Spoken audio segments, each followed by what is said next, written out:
نحمده ونصلي ونسلم على رسوله الكريم أما بعد فأعوذ بالله من الشيطان الرجيم بسم الله الرحمن الرحيم يا أيها الذين آمنوا إن تنصروا الله ينصركم ويثبت أقدامكم والذين كفروا فتعسر لهم وأضل أعمالهم ذلك بأنهم كرهوا ما أنزل الله فأحبط أعمالهم أفلم يسيروا في الأرض فينظروا كيف كان عاقبة الذين من قبلهم دمر الله عليهم وللكافرين أمثالها ذلك بأن الله مولى الذين آمنوا وأن الكافرين لا مولى لهم صدق اللہ العظیم۔ یہ سورہ محمد جس کا نام سورہ قتال بھی ہے، اس کے پہلے رکوع کی آیات، گزشتہ آیات مبارکہ میں اللہ سبحانہ و تعالی نے مسلمان جماعت اور ان کے مقابلے میں ظالم طاغوت کافر، ان دونوں کے درمیان جو بنیادی فرق ہے اس کو واضح کیا کہ مسلمان جماعت تو حق کی اتباع اور پیروی کرتی ہے، دنیا میں عدل و انصاف، امن و امان کو قائم کرنا چاہتی ہے۔ ظالم طاغوتی کافر وہ نہ صرف اس حق سے خود رکتے ہیں بلکہ انسانیت کو روکتے ہیں اور مسلمانوں کے راستے کی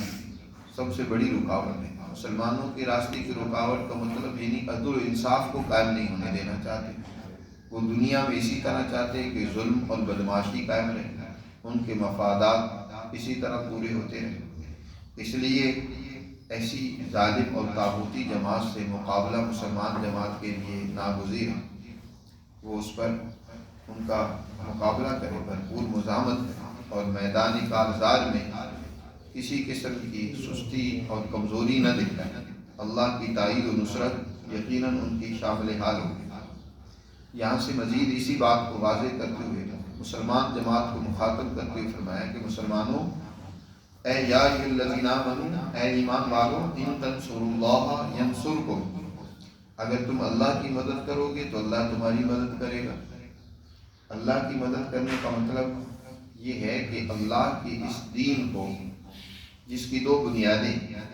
معاشرے سے جہالت کا خاتمہ اور معاشرے میں عدل و انصاف کا قیام۔ خود قرآن مجید نے دوسری جگہ پر فرمایا کہ ہم نے انسان کو جو ذمہ داری دی ہے، کائنات میں کوئی اور مخلوق اس ذمہ داری کے اہل اور قابل نہیں۔ انسان کو جو ہم نے ذمہ داری دی ہے وہ یہی کہ دنیا میں علم کو فروغ دے، اللہ کی تعلیمات کو غالب کرے اور اس کے مطابق معاشرے میں عدل و انصاف قائم کرے۔ اور اس ذمہ داری کو انسان نے قبول کیا، وَحَمَلَهَا الْإِنسَانُ إِنَّهُ كَانَ ظَلُومًا جَهُولًا، اس لیے کہ یہ انسان ظالم ہے، جاہل ہے، یعنی اس کے اندر اللہ نے یہ دونوں صلاحیتیں رکھی ہیں، ظلم کے خاتمے کی بھی۔ ظالم اسے کہتے ہیں کہ جو عدل کو قائم کر سکتا ہو لیکن پھر عدل قائم نہ کرے، وہ ظالم ہے۔ جاہل بھی اسے کہتے ہیں کہ جو جہالت کے خاتمے کی صلاحیت رکھتا ہے لیکن پھر بھی وہ جہالت کو ختم نہیں کرتا، وہ جاہل کہلاتا ہے۔ جس کے اندر صلاحیت ہی اس کی نہ ہو تو اس کو ظالم یا جاہل نہیں کہتے۔ مثلا ایک جانور ہے، ایک چوپایا ہے، اس کو ظالم نہیں کہیں گے جی۔ اگر گدھا کسی کو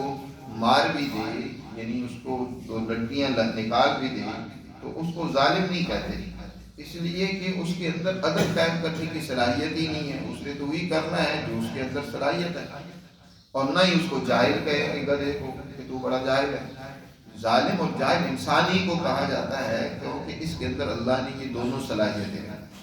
اسی وجہ سے اس مسلمان جماعت کی ذمہ داری یہ ہے کہ معاشروں میں یہ علم کو فروغ دیں، اللہ کی تعلیمات کا معاشرہ قائم کریں اور اسی طرح عدل کو قائم کریں، ظلم کا خاتمہ کریں۔ یہی اللہ کی مدد ہے کہ اللہ نے جو ذمہ داری ان کی لگائی ہے اس ذمہ داری کو اگر یہ پورا کرتے ہیں تو گویا اللہ کا کام کر رہے ہیں، جو اللہ نے ان کے ذمہ کام لگایا اس کو پورا کر رہے ہیں۔ تو جو انسان اللہ کی مدد کرتا ہے یعنی اللہ کے کام کو کرتا ہے تو پھر اللہ کی تائید اور نصرت اس کے شامل حال ہوتی ہے۔ فرمایا ان تنصروا اللہ ینصرکم، اگر تم اللہ کی مدد کرو گے یعنی اللہ کا یہ کام کرو گے تو اللہ تمہاری مدد کرے گا اور تمہارے پاؤں جما دے گا، ویثبت اقدامکم، تمہارے پاؤں جما دے گا۔ یاد رکھیں کوئی بھی انقلاب و نظریہ اس وقت تک پائیدار اور مضبوط نہیں ہوتا جب تک اس کی جڑیں عوام میں نہ پھیل جائیں۔ اگر کوئی مخصوص طبقے میں صرف علم موجود ہو، مخصوص طبقہ فائدہ اٹھا رہا ہو، تو اس کے اثرات نیچے تک نہیں جاتے۔ یہ جو ظالم طاغوتی طاقت و قوت مقابلے میں ہوتی ہے، وہ در حقیقت اپنے مفادات ایک مخصوص طبقے کے اندر رکھتی ہے۔ عوام کے اندر تمہارا وہ ایک روب، پریشر، دبدبا اور پروپیگنڈے کے ذریعے سے انہوں نے اپنا اثر و رسوخ قائم کیا ہوتا ہے، وگرنہ عوام کے اندر ان کی جڑیں پیدار نہیں ہوتی۔ عوام کیونکہ ان پر ظلم ہوتا ہے، ان کا ٹیکسز ہوتی ہیں، ان پر استحصال ہوتا ہے، حقیقت میں تو وہ متنفر ہوتے ہیں، لیکن یہ اپنی طاقت کے بل بوتے پہ کچھ پروپیگنڈے کے ذریعے سے عوام کو ساتھ ملایا ہوتا ہے۔ لیکن مسلمان جواد حقیقت مند وہ اپنے اس نظریے کو، اپنے ان افکار کو، اپنی ان تعلیمات کو عوام کی سطح پر غالب کرتے ہیں، یعنی اس کے فوائد ہر ایک کو ملتے ہیں،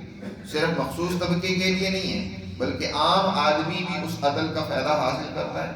عام آدمی بھی جو دین اسلام خوشحالی پیدا کرتا ہے، اس کے اثرات عام آدمی تک پہنچتے ہیں۔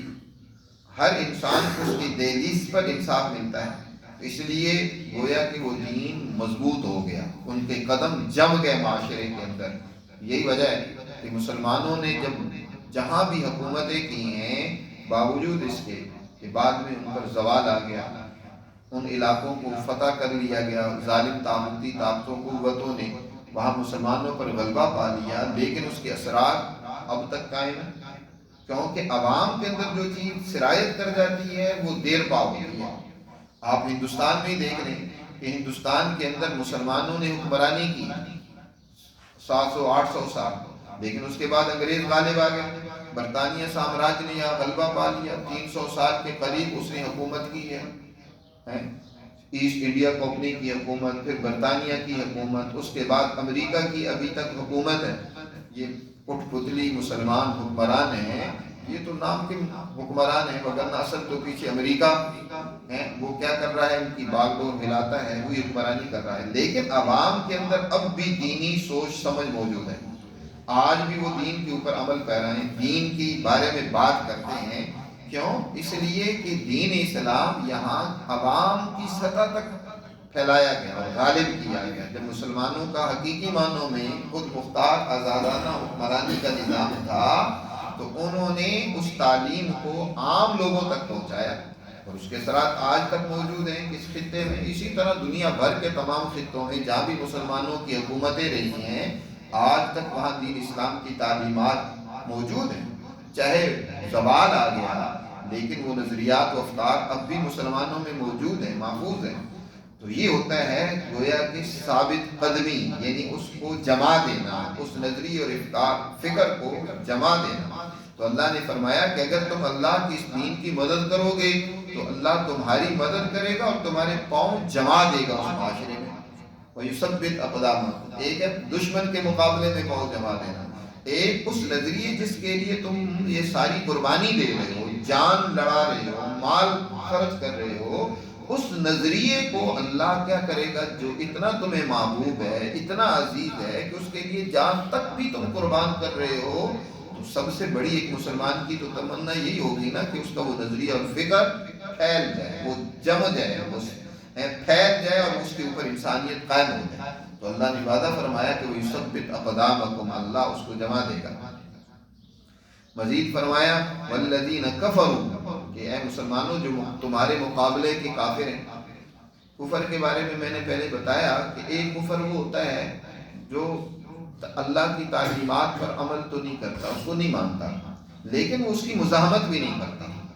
جی وہ اپنے اس نظریے اور فکر پر جس پر ہے اس پر رہنا چاہتا ہے، تو مسلمان اس سے لڑائی نہیں کرتے۔ اسلام کا ہر کافر سے مقابلہ اور جنگ نہیں ہے، یاد رکھو۔ اسی لیے اس سورت کے آغاز میں فرمایا الذین کفروا وصدوا عن سبیل اللہ، وہ لوگ جنہوں نے اللہ کی تعلیمات کا انکار کیا اور انسانیت کو اللہ سے روکا۔ وصدوا عن سبیل اللہ، اللہ کے راستے سے وہ انسانیت کو روکتے ہیں، مقابلہ کرتے ہیں۔ لیکن اگر کوئی مقابلہ نہیں کرتا، وہ امن سے تمہارے ملک میں رہنا چاہتا ہے، تمہارے ماتحت رہنا چاہتا ہے، یا اپنے ملک میں رہنا چاہتا ہے لیکن تمہارے ساتھ معاہدات کر کے جس طرح تم کہتے ہو عدل و انصاف قائم کرنا اس کے مطابق وہ رہتے ہیں، تو ان سے تمہاری جنگ نہیں ہے۔ جنگ تو اسی سے ہوتی ہے جو مقابلے میں آتا ہے، جو ظلم کرتا ہے۔ جو مسلمانوں کے ملک میں رہنے والے کافر ہیں جن کو ذمہ کہا جاتا ہے، اسلام تو ان کی مال جان عزت کی حفاظت کی ذمہ داری لیتا ہے۔ وہ ذمہ اس لیے ذمہ کہا جاتا ہے کہ مسلمانوں کے ذمے ہوتا ہے کہ ان کے جان مال کو محفوظ کریں، اور معاہد کے خلاف بھی جنگ کرنے کی اجازت نہیں ہوتی ہے۔ جو تم سے معاہدہ کر کے تمہاری بالادستی کو تسلیم کر کے رہنا چاہتے ہیں تو ٹھیک ہے، ان کے ساتھ بھی تم وہ رہو، جنگ نہیں۔ جنگ اس سے ہوتی ہے جو اس کافر سے، یہاں کافر کا جب ذکر آتا ہے تو اس سے مراد وہ کافر ہے جو تمہارے مقابلے میں آتا ہے، تمہارے اس دین کو معاشروں میں غالب نہیں ہونے دینا چاہتا، اس کے راستے کی رکاوٹ کھڑی کرتا ہے، تو ایسے کافروں کے بارے میں فرمایا فتعسن لہم، وہ منہ کے بل گریں، ذلیل ہوں۔ تعسن کا معنی ہوتا ہے عربی میں گر پڑنا، اور یہ یہاں جملہ بددعائیہ ہے، یعنی اللہ ان کو منہ کے بل گرائے گا، نتھنوں کے بل یہ گریں گے، ذلیل ہوں گے، یہ لوگ رسوا ہوں گے، دنیا میں بھی ذلیل ہوں گے، کامیاب نہیں ہوں گے۔ وَأَضَلَّ أَعْمَالَهُمْ، اور ان کے اعمال کو اللہ ضائع اور غارت کرے گا۔ کام تو وہ بھی وہی کر رہے ہیں جو مسلمان کر رہے ہیں، جیسے مسلمان مال قربان کرتا ہے، مسلمان جان کی بازی لگا دیتا ہے، تو کافر بھی تو کرتا ہے۔ بدر کے میدان میں کافروں نے بڑا مال بھی خرچ کیا، جانیں بھی گنوائیں، جی بہت سارے مارے گئے، جان وہ بھی دیتا ہے، لیکن اس کی جان دینا، اس کا مال خرچ کرنا صرف ایک مخصوص طبقے کے فائدے کے لیے ہوتا ہے، عام انسانیت کے لیے نہیں ہوتا۔ اس کا سارا یہ اس کی جدوجہد حق کے مقابلے کی ہوتی ہے، ظلم کے لیے ہوتی ہے، اپنے فساد بدماشی کو قائم رکھنے کے لیے ہوتی ہے۔ تو اللہ سبحانہ و تعالیٰ فرما رہے ہیں کہ وہ اس میں کامیاب نہیں ہوں گے، ان کی بدماشی نہیں چلے گی، وہ ذلیل ہوں گے دنیا میں بھی، اور آخرت میں بھی اس ذلت کا اثر یہ ظاہر ہوگا کہ وہ جہنم کے ایندھن بنیں گے۔ فَتَعْسَن لَهُمْ وَأَضَلَّ أَعْمَالَهُمْ، مسلمانوں کے بارے میں کامیابی کا اعلان کیا، اور ان کے مقابلے میں جو کافر اور ظالم ہیں ان کی ناکامی اور تباہی و بربادی دنیا کے اندر بھی اور آخرت کے اندر بھی اس کا ذکر کیا، اور اس کی وجہ بھی آگے بیان فرمائی ذَلِكَ بِأَنَّهُمْ كَرِهُوا مَا أَنزَلَ اللَّهُ فَأَحْبَطَ أَعْمَالَهُمْ، یہ سب اس لیے کہ بے شک انہوں نے جو اللہ نے تعلیمات نازل کی ہیں ان کو ناپسند کیا۔ اللہ نے جو حق، جو عدل، جو سچائی، جو امن، جو رواداری، محبت، جو اللہ نے اعلیٰ اخلاق، انسانیت کی ہمدردی کی تعلیمات نازل کی ہیں، انہیں یہ پسند نہیں ہے۔ یہ چاہتے ہیں کہ بس ہماری بالادستی ہے، مخصوص طبقہ جو ان کا ہے وہ بس اپنا تسلط چاہتا ہے، ان کے اندر انسانیت کی ہمدردی نہیں ہے، عام آدمی کی دکھ اور اس کا مداوع کرنا ان کی فکر نہیں ہے۔ دین اسلام تو ہر انسان کے مسائل کو حل کرنا چاہتا ہے، جی اس کی بھوک مٹانا چاہتا ہے، اس کے دکھ درد کا علاج کرنا چاہتا ہے، اس کے مسائل کو حل کرنا چاہتا ہے، لیکن یہ نہیں چاہتے، انہوں نے اس کو ناپسند کیا ہے۔ ذَلِكَ بِأَنَّهُمْ كَرِهُوا مَا أَنزَلَ اللَّهُ، جو اللہ نے تعلیمات نازل کی ہیں ان کو یہ ناپسند کرتے ہیں، فَأَحْبَطَ أَعْمَالَهُمْ، لہذا اللہ ان کے اعمال کو، ان کے کاموں کو حبط اور ضائع کر دے گا، وہ ان کے کسی کام نہیں آئے گی، چاہے کتنی قربانیاں دیتے رہیں، چاہے کتنے اس کے لیے مال خرچ کرتے رہیں، جی دنیا میں بھی ان کے مال بیکار جائیں گے، ان کے وہ ساری قربانیاں بیکار جائیں گی، اور آخرت کے اندر بھی فَأَحْبَطَ أَعْمَالَهُمْ، ان کو عبرت پکڑنی چاہیے، تاریخ سے سبق سیکھنا چاہیے۔ کیا یہ دیکھتے نہیں ہیں دنیا میں ایسی ظالم تاغوتی قوموں کا کیا انجام ہوا؟ أَفَلَمْ يَسِيرُوا فِي الْأَرْضِ، کیا یہ چلتے نہیں ہیں زمین میں، ملکوں کی سیر و سیاحت نہیں کرتے؟ دیکھیں، فَيَنْظُرُوا، غور و فکر کریں، كَيْفَ كَانَ عَاقِبَةُ الَّذِينَ مِنْ قَبْلِهِمْ، کیسا انجام ہوا ان لوگوں کا جو ان سے پہلے گزر چکے ہیں، سبق سیکھیں ماضی سے۔ آج کبھی بدماش امریکہ، وہ اپنا تسلط پوری دنیا پر چاہتا ہے، وہ چاہتا ہے نام کے مسلمان ہوں، حکومت ان کی رہے، لیکن غلبہ میرا ہو، وہ مسلمان میری بالادستی کو تسلیم کیے رہیں، ٹھیک ہے۔ اس نے لیبیا میں اپنی مرضی کی حکومت قائم کر لی، شام میں اپنی مرضی کی حکومت قائم کر لی، اس نے عراق میں اپنی مرضی کی حکومت قائم کر لی، سارے عربوں میں اس نے اپنی مرضی کے لوگ بٹھا دیے۔ وہ کہتا ہے ٹھیک ہے تم عیاشیاں کرو، بدماشیاں کرو، جو چاہے کرو، جائیدادیں بناؤ، میری بالادستی کو تسلیم کرو، لیکن ان کے خلاف اس کی کوئی جگہ نہیں ہے۔ لیکن اگر کوئی اس کی بالادستی کو تسلیم نہیں کرتا، اپنے وسائل اس کی مرضی کے مطابق نہیں خرچ کرتا، تو پھر اس کے اوپر وہ کیا ہے، ان کو کہتا ہے میں تمہیں پتھر کے دور میں پہنچا دوں گا، ان پر بمباری کرتا ہے، ان کے لیڈرشپ کو نقصان پہنچاتا ہے۔ جی تو بات اصل سمجھنے کی ہے کہ اللہ سبحانہ و تعالیٰ یہاں یہی بات سمجھا رہے ہیں کہ ایسے ظالم طاغوتی طاقتوں کو سبق سیکھنا چاہیے کہ ان کی یہ سرکشی زیادہ دیر نہیں چلے گی۔ اللہ کچھ عرصہ ان کو مہلت دیتا ہے جی، تاکہ کل کسی قسم کا ان کو عذر نہ رہے کہ ہمیں تو موقع ہی نہیں دیا گیا۔ اللہ موقع دیتا ہے، لیکن انجام ایسی طاغوتی قوموں کا تاریخ اٹھا کر دیکھو برا ہو، وہ ذلیل ہے۔ ایک دور میں برطانیہ کا طوطی بولتا تھا، پوری دنیا میں وہ کہتا تھا کہ برطانیہ کے مقابلے کی کوئی طاقت و قوت نہیں ہے، ذلیل ہوا، ناکام ہوا۔ اس سے پہلے اس طرح بڑی بڑی ماضی میں قومیں گزری ہیں جن قوموں نے بڑے اپنے جیسے کہا کہ ہمارے جیسا کوئی طاقتور ہی نہیں ہے، ہمارے جیسا کوئی مہذب نہیں ہے، یا ہمارے جیسا جو ہے دنیا میں بڑا دولت مند کوئی نہیں ہے۔ قرآن مجید نے ان کی واقعات ذکر کی ہیں، ان کی یہ ساری باتیں بیان کی ہیں کہ دیکھو صالح علیہ السلام کی قوم کا حال، دیکھو تم اسی طرح قوم عاد کا حال، قوم نوح کا حال دیکھو، کس طرح ذلیل و رسوا ہوئے دنیا میں بھی، اور آخرت کا عذاب تو بڑا سخت ہے۔ تو فرمایا ذرا ان سے عبرت حاصل کریں، کیف کان عاقبۃ الذین من قبلہم دمر اللہ علیہم، اللہ نے ان کو تباہ و برباد کر دیا۔ وَلِلْكَافِرِينَ أَمْثَالُهَا، کافروں کے لیے اس سے عبرت پکڑنی چاہیے، یہ مثالیں کافروں کے لیے ہیں، ان سے عبرت حاصل کریں، ان سے سبق سیکھیں۔ اور یہ اس لیے یہ کیوں ذلیل و رسوا ہوں گے؟ ذَلِكَ بِأَنَّ اللَّهَ مَوْلَى الَّذِينَ آمَنُوا وَأَنَّ الْكَافِرِينَ لَا مَوْلَى لَهُمْ، اس لیے کہ بے شک اللہ ایمان والوں کا مولا اور مددگار ہے۔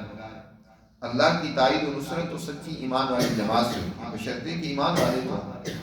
اللہ کی تائید و نصرت ان کے ساتھ ہوتی ہے لازمی طور پر، اور کافروں کے لیے کوئی مولا نہیں ہوتا۔ وَأَنَّ الْكَافِرِينَ لَا مَوْلَى لَهُمْ، اس پر میں نے پہلے بھی ذکر کیا کہ جنگ احد میں نبی کریم صلی اللہ علیہ وسلم کا جب وقتی طور پر ایک مسلمان جماعت کے ایک چھوٹے سے دستے کی ڈسپلن کی خلاف ورزی کے نتیجے میں مسلمان جماعت کو وقتی طور پر جب شکست ہوئی،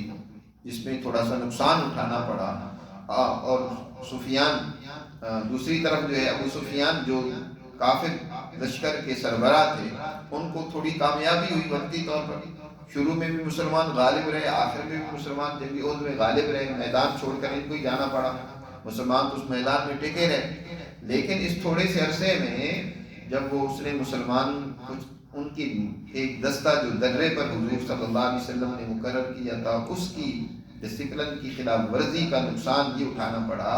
کہ جس میں مسلمان کچھ شہید ہوئے، زخمی ہوئے، اور وقتی طور پر کافروں نے کچھ روب اپنا کیمپ کر لیا، غلبہ اور تسلط پایا۔ وہ کہنے لگا کہ لَنَا الْعُزَّى وَلَا عُزَّى لَكُمْ، ان لنا العزا، ہمارا جو مددگار ہے نا وہ عزا ہے، ہمارے پاس عزا ہے، تمہارے پاس کوئی عزا نہیں، تم عزا کو نہیں مانتے ہو۔ حضور نے ارشاد فرمایا اس کو جواب دو۔ تو عمر فاروق رضی اللہ تعالیٰ عنہ نے جواب دیتے ہوئے فرمایا اللہ مولانا ولا مولا لکم، اللہ ہمارا مولا اور مددگار ہے اور تمہارا کوئی مولا اور مددگار نہیں ہے۔ اللہ یہی بات یہاں بیان فرما رہے ہیں کہ اللہ ایمان والوں کا مولا ہے اور کافروں کا کوئی مولا نہیں ہے۔ بِأَنَّ اللَّهَ مَوْلَى الَّذِينَ آمَنُوا وَأَنَّ الْكَافِرِينَ لَا مَوْلَى لَهُمْ، کافر لوگ یقیناً ان کے وہ نظریات و افکار، ان کی وہ بدماشیاں زیادہ دیر نہیں چلیں گی، وہ ذلیل و رسوا ہوں گے، کیونکہ اللہ کی تائید و نصرت ان کے ساتھ نہیں ہے۔ اللہ مہلت ضرور دیتا ہے۔ بہت سارے بڑے طاقتور لشکر جنہیں اپنی اس طاقت و قوت، شان و شوکت پر بڑا گھمنڈ تھا، کیسے کیسے ذلیل و رسوا ہوئے۔ نمرود کو دیکھو، فرعون کو دیکھو، مسلمان تھوڑے سے ہیں اس دور میں، یا موسیٰ علیہ السلام کی جماعت تھوڑی سی ہے، بیچاروں کے پاس کوئی باقاعدہ طاقت و قوت اور ہتھیار بھی نہیں ہے، لیکن اللہ نے اس کو بھی ذلیل کیا، نمرود کو بھی ذلیل کیا، اور اسی طرح دنیا کی بڑی بڑی طاغوتی قومیں تباہ و برباد ہوئی ہیں۔